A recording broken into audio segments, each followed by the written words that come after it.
Baiklah, Assalamualaikum warahmatullahi wabarakatuh.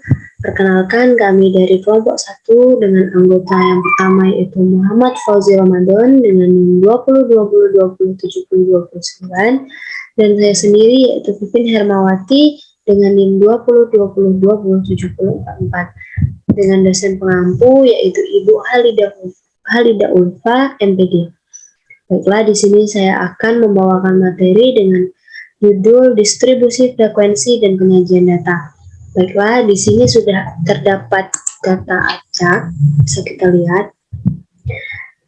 Langkah pertama yang harus kita lakukan dalam Excel ini yaitu yang pertama menentukan jumlah nilai, jumlah data, jumlah banyaknya data dengan lambang jumlah banyak data yaitu N. Lalu sebelahnya yaitu dengan menggunakan rumus sama dengan count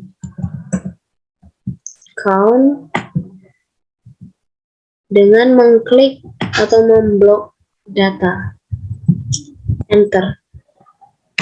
Bisa kita dilihat di sini bahwa dari soal di samping banyak data yaitu ada 66. Setelah menentukan banyak data, yaitu kita menentukan nilai maksimum dan nilai minimum. Yang pertama yaitu nilai maksimum. Kita menulis maksimum dengan rumus yaitu sama dengan kita tulis maksimum max.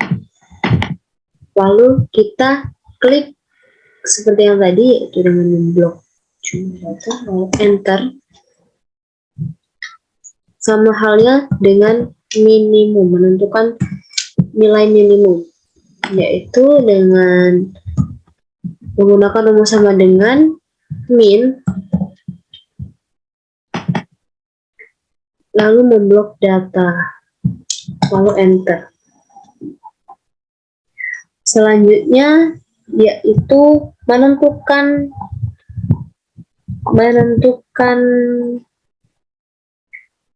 range. Menentukan range itu atau R dengan rumus sama dengan nilai max dikurang dengan nilai minimum. Enter, yaitu 8,88. Setelah itu yaitu menentukan K atau batas kelas, menentukan K dengan rumus yaitu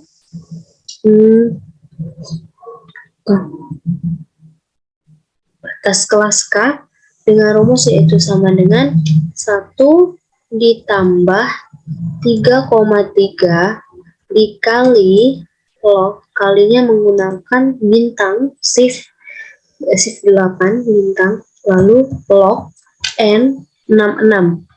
Karena jumlah data kita yaitu 66, nilai jumlah data ini 66, jadi di sini kita menggunakan log 66. Log 66.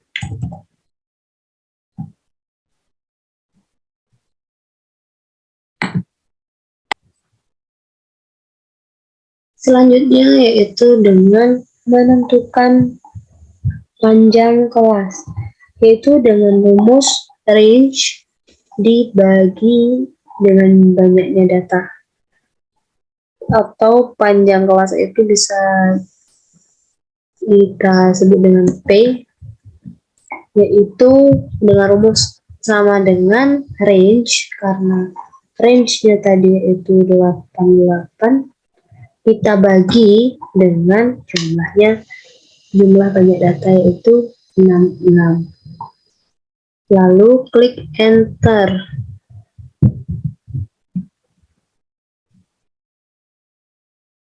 Setelah kita menentukan panjang kelas yaitu 13 tadi.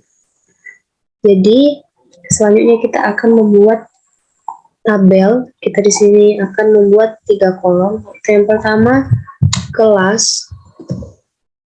Karena jumlah kelas kita tadi ada 7, jadi kita tulis kelas itu ada jumlah 7. 1, 2, 3, 4, 5, 6, 7. Selanjutnya yaitu kita menulis dengan interval. Kita akan menentukan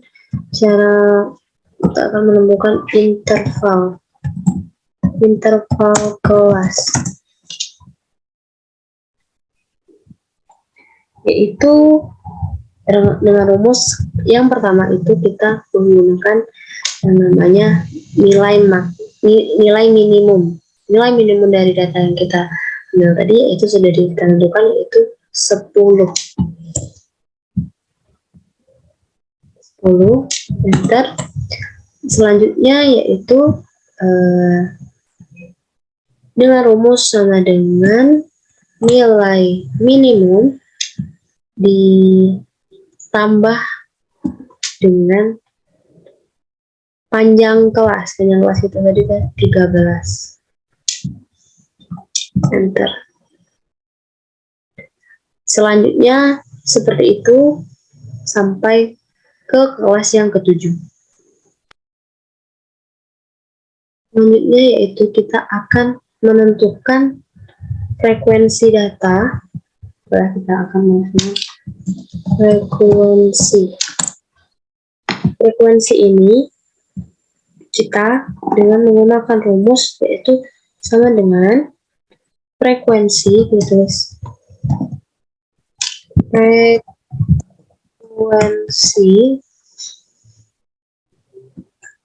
selanjutnya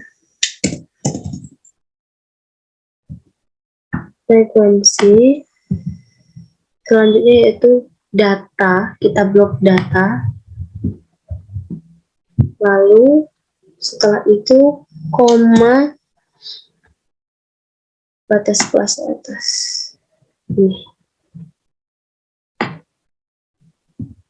Lalu kita enter. Selanjutnya juga seperti itu untuk data-data yang selanjutnya.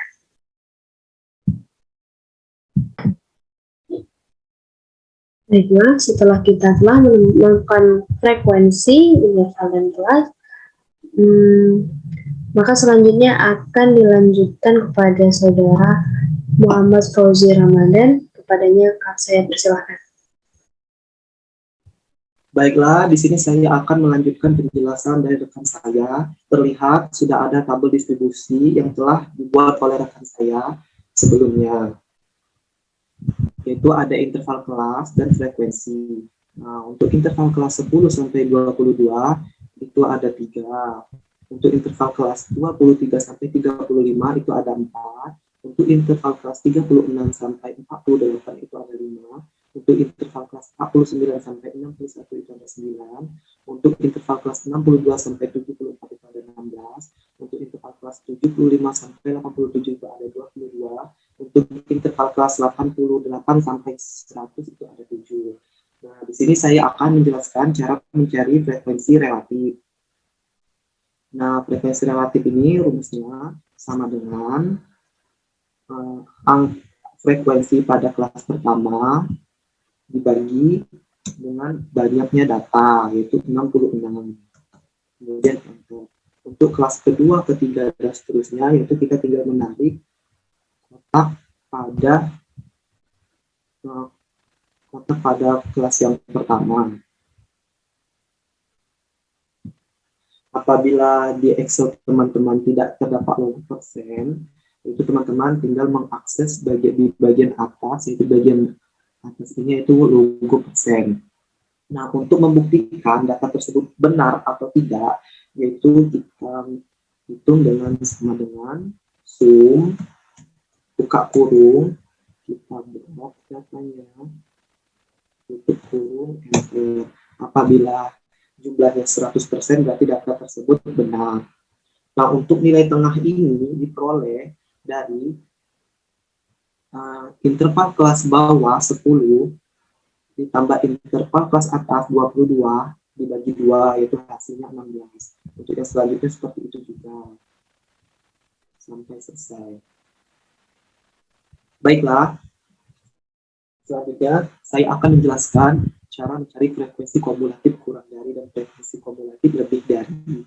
Nah, untuk frekuensi kumulatif kurang dari, yaitu dimulai dari angka yang pertama, yaitu 3. Nah, kemudian untuk seterusnya itu sama dengan 3, kemudian ditambah frekuensi kelas kedua. Oke. Untuk selanjutnya yaitu tinggal tarik kotak pada frekuensi pada kelas kedua. Untuk hasil akhirnya yaitu 66. Kalau untuk yang lebih dari itu dimulai dari 66. Untuk selanjutnya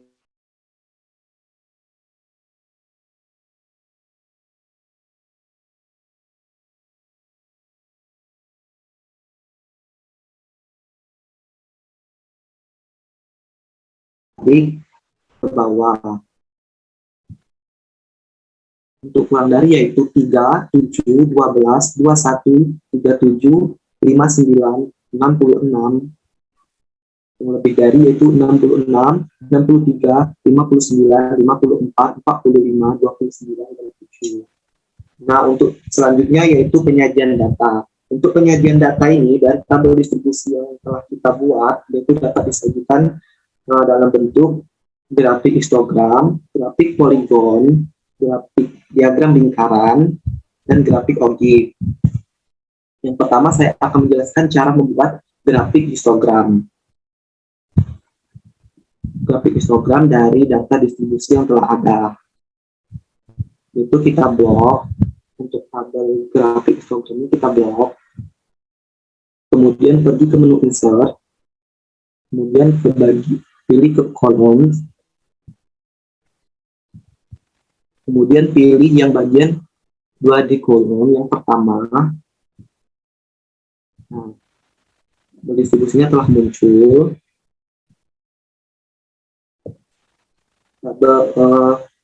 Grafik histogramnya sudah muncul, akan tetapi belum sesuai atau kurang menarik. Nah, mari kita edit.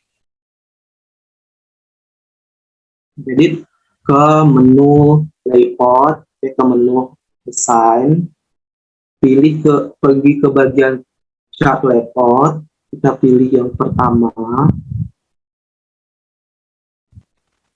Chart layout kita pilih yang ke-8, layout 8.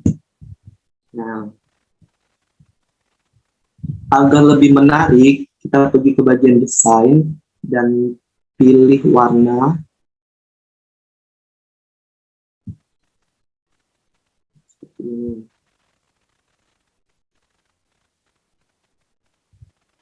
Nah, untuk aksis title ini kan belum ada judul. Untuk aksis title vertikalnya juga belum ada judul. Jadi kita ganti untuk aksis title. Aksis title yang bagian horizontal kita ganti menjadi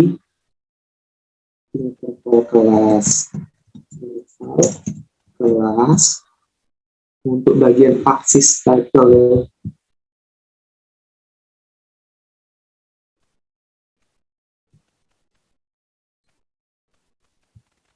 yang bagian vertikal kita ganti menjadi frekuensi.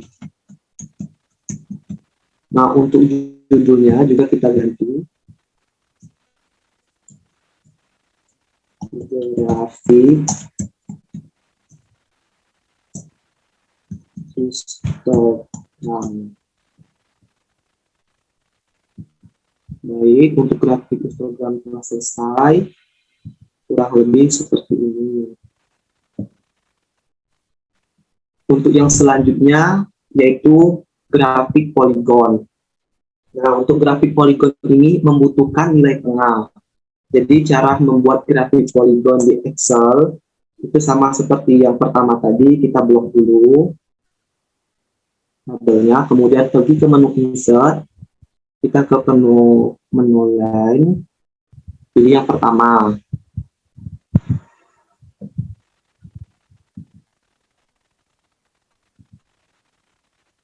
Nah, untuk grafik poligon ini kan yang dibutuhkan nilai tengah dan frekuensi. Seharusnya frekuensinya ada di bagian vertikal dan nilai tengahnya berada di bagian horizontal. Maka kita edit terlebih dahulu dengan mengklik kanan di bagian gambar grafik, kemudian select data di bagian ini. Yang ini untuk yang horizontal kita ubah menjadi nilai tengah. Kita blok nilai tengahnya. Oke. Untuk bagian vertikal atau bagian region interest atau series itu kita hapus. Untuk yang nilai tengahnya kita hapus. Hanya kita sisakan frekuensinya saja. Kemudian oke. Baik, sudah menjadi grafik poligon, akan tetapi untuk aksis title bagian vertikal dan aksis title bagian horizontal belum ada. Kemudian untuk kita memunculkan aksis title di bagian vertikal, itu kita ke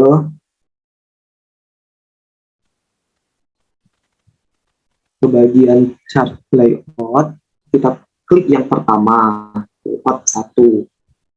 Nah, untuk bagian yang ini aksis title horizontal, itu kita pergi ke menu layout, kita pergi ke aksis title, pilih bagian primary horizontal axis title, klik, kemudian kita buat title axis, muncul. Untuk lebih memudahkan pembaca dalam membaca grafik, yaitu kita akan memunculkan nilai-nilai berapa sih yang untuk di bagian nilai tengah 16 ini ada berapa frekuensinya, yaitu pergi ke menu ke menu layout, kemudian ke data label. Nah, teman-teman tinggal pilih untuk memunculkan di bagian center atau tengah, bagian left kiri untuk bagian right kanan, untuk above itu di bagian atas, untuk below itu di bagian bawah. Nah, saya di sini akan menggunakan yang bagian center. Nah, jadi kelihatan untuk nilai tengah 16 itu frekuensinya ada 3. Nah, tinggal kita edit seperti yang pertama tadi. Untuk akses title horizontal itu kita tulis nilai tengah. Untuk title vertikal,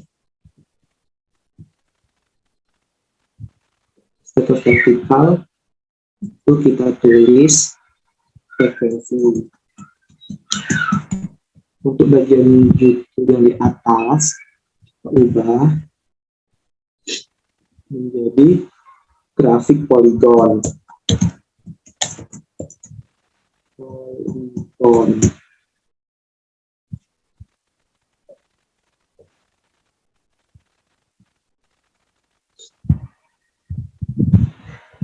Baiklah, untuk grafik poligon telah selesai, kurang lebih seperti ini.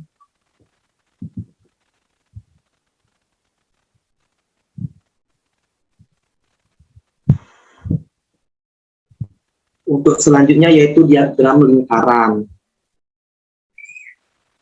Nah, pada diagram lingkaran ini kita membutuhkan frekuensi relatif yang telah kita cari sebelumnya. Sama seperti yang pertama, yaitu kita blok dulu tabelnya, kemudian pergi ke menu insert, kemudian kita pergi ke bagian pie. Kita pilih yang 2D yang pertama. Nah, untuk 2D yang bagian pertama ini, dia belum memperlihatkan spesifik persentase. Jadi kita akan memunculkan spesifik persentase, yaitu ke bagian assign, itu kita pilih ke bagian yang ini. Nah, untuk yang pertama ini masih kurang rapi, kita pilih yang layout 2. Nah, di bagian layout 2 sudah mendingan. Jadi kita cek satu persatu untuk datanya benar atau tidak. 5%, 6%, 8%, 4%, 14%, 24%, 11%, 33%. Nah, untuk yang ini ada kesalahan, kita edit aja secara manual. Kita ubah menjadi 5%. Dan bagian atas kita edit judulnya. Itu diagram lingkaran. Diagram lingkaran. Baiklah, untuk diagram lingkaran sudah cukup seperti ini, kurang lebih seperti ini.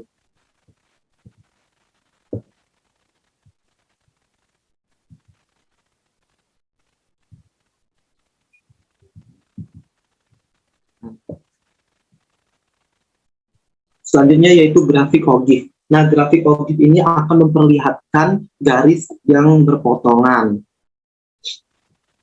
Baiklah, sekarang saya akan memperlihatkan cara membuat grafik OGIF. Nah, pada grafik OGIF ini sama seperti yang pertama, yaitu kita blok dulu modelnya, kemudian pergi ke menu Insert, kita pilih ke kolom, maaf salah, kita pergi ke menu Line, kemudian kita pilih 2D Line, kita pergi ke 2D Line yang bagian 2, akan muncul seperti ini. Nah, pada gambar grafik ini belum sesuai dengan apa yang kita butuhkan, oleh karena itu harus kita edit. Itu klik select,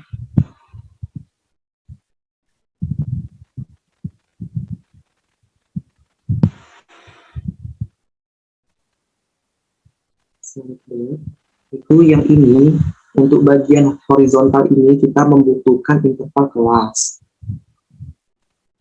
Kita masukkan interval kelas atau kelasnya juga boleh, tapi saya akan menggunakan interval kelas.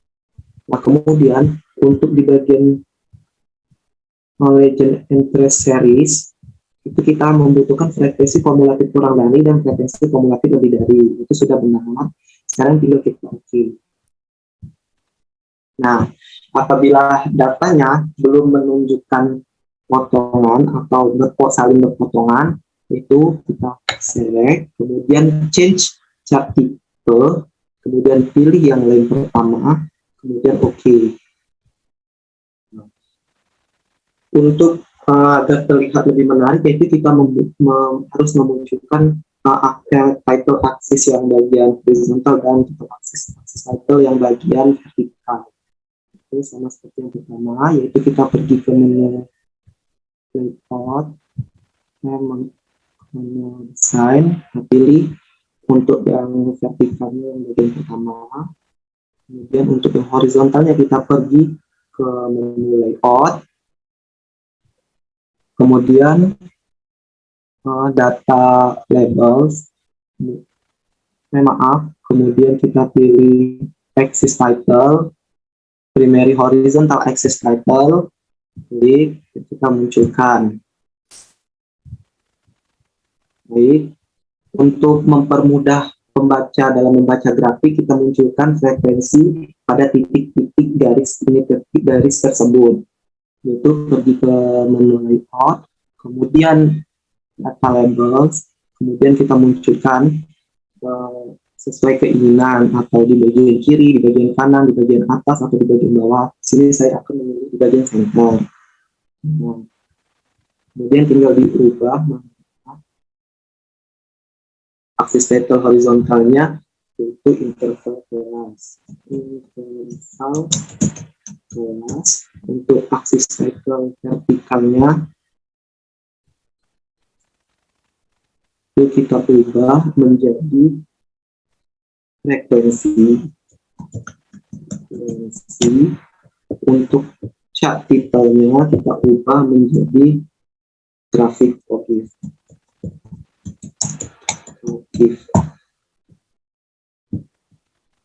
Baiklah, untuk grafik OGIF kurang lebih seperti ini. Sekian penjelasan dari saya. Lebih dan kurang kami mohon maaf, kepada Allah kami mohon ampun. Akhir wal kalam nun wal qalami wa ma yasturun. Wassalamualaikum warahmatullahi wabarakatuh.